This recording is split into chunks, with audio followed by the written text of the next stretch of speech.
NEET paper leak के बाद अब एक और विवाद, एक और स्कैम सामने आ रहा है जो बच्चों की जिंदगी से खिलवाड़ है। 12वीं कक्षा का रिजल्ट किसी भी छात्र के भविष्य की नींव होता है। ये वो मोड़ है जहां से IIT, MBBS तक किसी अच्छे कॉलेज का रास्ता तय होता है। लेकिन इस बार CBSE 12वीं बोर्ड परीक्षा के बाद छात्रों में गुस्सा और हताशा का माहौल है। OSM on screen marking system को लेकर ऐसा विवाद खड़ा हो गया है कि शिक्षा व्यवस्था पर सवाल उठ रहे हैं। दरअसल इस साल CBSE ने पहली बार 12वीं की आंसर शीट को ऑन स्क्रीन मार्किंग सिस्टम से चेक किया।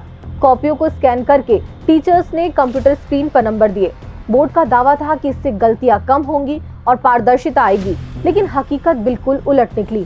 छात्रों का आरोप है कि उनकी आंसर शीट की स्कैन कॉपी बेहद धुंधली थी, लिखावट साफ नहीं दिखाई दे रही थी और सही जवाब होने के बावजूद कम नंबर मिले।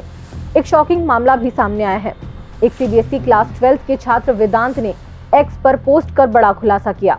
वेदांत ने बताया कि फिजिक्स में कम अंक मिलने की वजह से उसे पहले से ही संदेह था, इसलिए उसने यह जानने के लिए स्कैन कॉपी मंगवाई कि आखिर उसके नंबर कहां कटे हैं।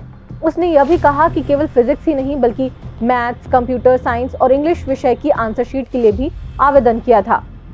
उस छात्र के मुताबिक CBSE की ओर से उसे एक ईमेल मिला जिसमें मैथ्स, फिजिक्स, कंप्यूटर साइंस और इंग्लिश की स्कैन कॉपी देखने के लिए लिंक दिए गए थे।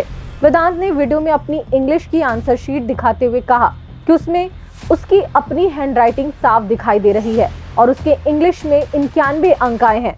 इसी आधार पर उसने दावा किया कि फिजिक्स की आंसर शीट किसी और छात्र की हो सकती है। ये पोस्ट मात्र कुछ ही घंटों में लाखों लोगों तक पहुंच गया। इस तरह की शिकायतें अब आम हो गई हैं। CBSE का ये विवाद नीट UG 2026 पेपर लीक घोटाले के साथ जुड़कर और गंभीर हो गया है। सुप्रीम कोर्ट ने हाल ही में NTA को जमकर फटकार लगाई और कहा कि 2024 में पेपर लीक हुआ था, फिर भी NTA ने अब तक कोई सबक क्यों नहीं लिया। 23 लाख छात्रों का भविष्य दांव पर लगाने वाले इस नीट पेपर लीक की सख्त निंदा होनी चाहिए। एक तरफ पेपर लीक हो रहा है, दूसरी ओर बोर्ड परीक्षा की कॉपियां गलत या धुंधली पाई जा रही हैं। छात्रों का भविष्य दोनों तरफ से खतरे में है। ये बिल्कुल बर्दाश्त नहीं किया जा सकता। लोकसभा में विपक्ष के नेता राहुल गांधी ने इस मुद्दे पर मोदी सरकार पर तीखा हमला बोला है। उन्होंने लिखा, मोदी प्रधान की जोड़ी ने एक और संस्था को धांधली का प्रतीक बना दिया। 18.5 लाख बच्चों ने परीक्षा दी, लेकिन OSM, गलत मार्किंग और जांच की गड़बड़ी की शिकायतें अनसुनी पड़ी हैं। राहुल गांधी ने एक 17 साल के छात्र का जिक्र किया जिसने अपनी गलत चेक हुई कॉपी पर आवाज उठाई, तो BJP IT सेल ने उसे एंटी नेशनल और सोरोस का एजेंट बता दिया। न्याय की उम्मीद में सोशल मीडिया पर आया बच्चा, मगर उसे मदद नहीं, गालियां मिली। इधर विवाद बढ़ने के बाद CBSE ने छात्रों को राहत देते हुए आंसर शीट देखने की फीस 700 रुपए से घटाकर 100 रुपए कर दी है। एक तो गलती आपकी, ऊपर से पैसे भी वसूले जा रहे बच्चों से।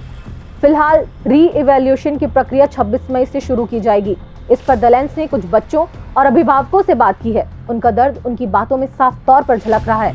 सुनिए क्या कहना है उनका।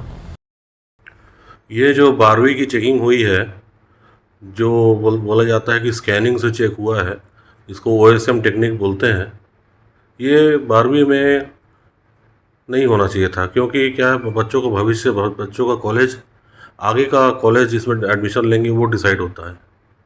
एटलीस्ट इसको ट्रायल करना था 9वीं 10वीं पे, जो कि एक स्कूल एग्ज़ाम होता है।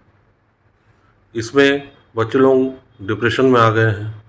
प्लस कैसा है कि जो कई टीचर्स को आंसर नहीं दिख रहे हैं, स्कैनिंग मतलब कंप्यूटर में हमने स्कैन करने के बाद आंसर नहीं दिख रहे हैं, तो कई बच्चे इसमें कम मार्क्स आए हैं और बहुत ज़्यादा डिप्रेशन में हैं। ये 12वीं में नहीं करना चाहिए था मेरे हिसाब से।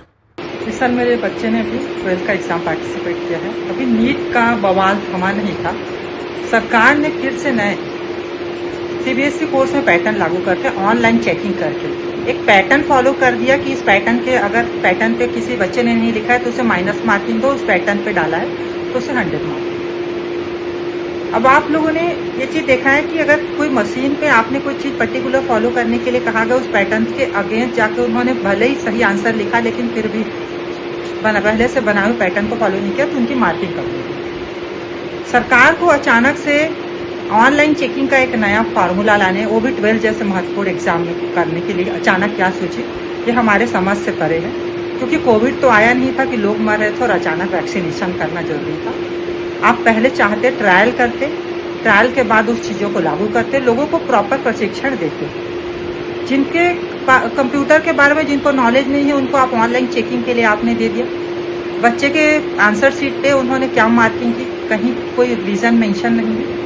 12 जैसे महत्वपूर्ण एग्जाम जिसके बाद वो एक बच्चा आगे बढ़ने की सोचा था, IIT नीट जैसे अच्छे उसमें जाने के बारे में सोचता है, परंतु 12th के एग्ज़ाम में इस तरीके के अचानक नए लाए हुए ऑनलाइन पैटर्न के चलते उनकी मार्किंग इतनी कम हुई है। जिन बच्चों ने 10th और 12th में अच्छे मेरिट्स पे आए, स्कूलों से उन्हें मेरिट्स पे आए, गोल्ड मेडल मिला स्कॉलरशिप पे, और अचानक से 12th में उनकी मार्किंग बहुत कम हो गई।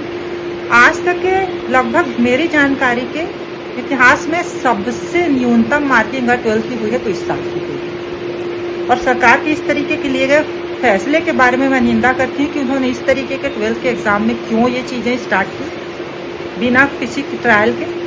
बच्चे कम मार्क्स आने की वजह से आगे भविष्य को लेकर चिंता में चले गए हैं, डिप्रेशन पे जा रहे हैं। नॉट ओनली कि उन बच्चे डिप्रेशन में जा, उनकी फैमिली पूरे डिप्रेशन पे जा रही है कि मेरे बच्चे का भविष्य क्या होगा।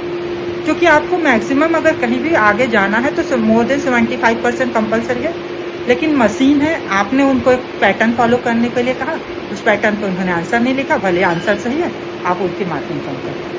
तो सरकार इस तरीके की नई चीज़ें लागू क्यों करती है, पहले लागू करने के पहले उसका ट्रायल क्यों नहीं लेती है, ये मैं जानना चाहती हूँ। एक तरफ आपने नीट का बवाल किया, दूसरी तरफ 12वीं जैसे महत्वपूर्ण एग्जाम में इस तरीके की आपने चीज़ों को किया है। इस चीज़ का जवाब देना सरकार को बहुत जरूरी है।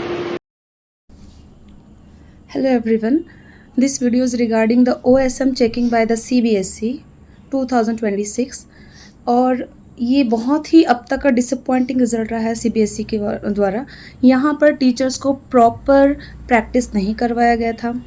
पेपर एग्जामिनेशन जो है वो ऑफलाइन ली गई थी, बट उसका जो मार्किंग है, जो चेकिंग है, वो ऑनलाइन किया गया था without any proper practice by the teachers. So CBSE का ये जो भी डिसीज़न है, they must accept their mistake and they should think about the children and their future.